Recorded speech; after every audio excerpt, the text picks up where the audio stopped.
Япония. 2015 Японияда магистратурага окуу насип болду. 3 жыл билим алдым. Жер тааныдым, эл тааныдым. Жубайым, кыздарым менен Япон элине аралашып, салт санаасын үйрөнүп кызыктуу күндөрдү кечирдик. Кошунабыз Каная Аксакал менен аябай тыгыз катташып калдык. Ал жалгыз жашайт болчу. Кыргыз Республикасынан барып, бүтүн элге тез эле аралашып калганыма абдан кубанычта болом. Бирок кубанганымдын башка да бир топ негиздери бар эле. Жакшы кошунамдын өзүнүн баласындай болууга аракеттенчүмүн. Ал да бизге жакындан жардамчы болду. Өзү аркылуу бизге бүтүндөй Япон элинин меймандостугун, кичипейилдигин, жардамкөйлүгүн далилдеп көрсөтө алды.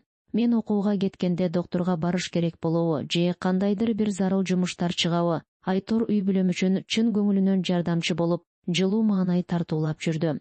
Биз жубайым экөөбүз ал кишинин мыкты мамилесинен улам бардык Япон калкы ушундай болот экен да деген пикирде калдык.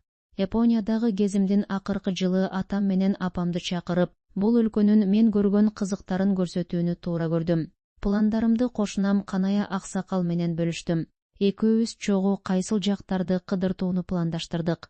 Менин окуумдан улам убактым тар болгондугу үчүн Каная Аксакал өзү бардык пландаштырылган иштерди иреттеп, алдын ала жазылуу, төлөө иштерин аткармай болду.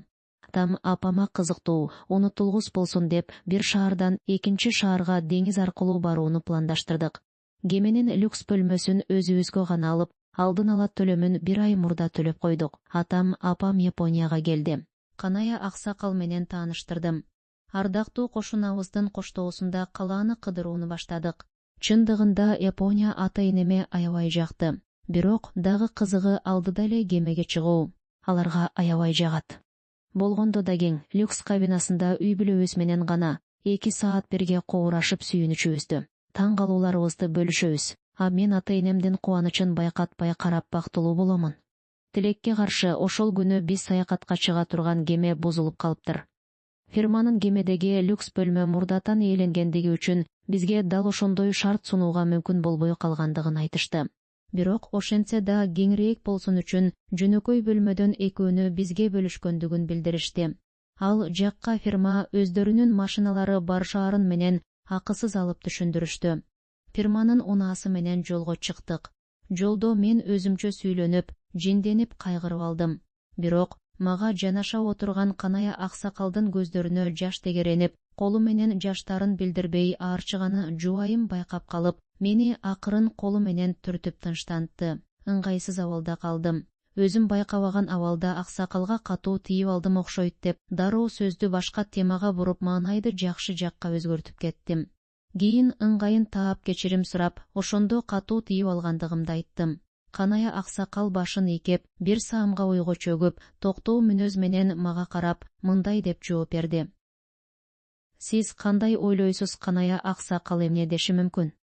Комментарийге жазыңыз.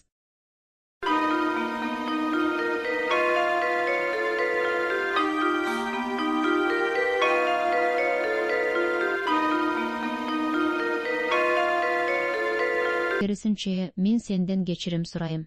Ошондо өзүмдү кармай албай сезимтал абалда калдым.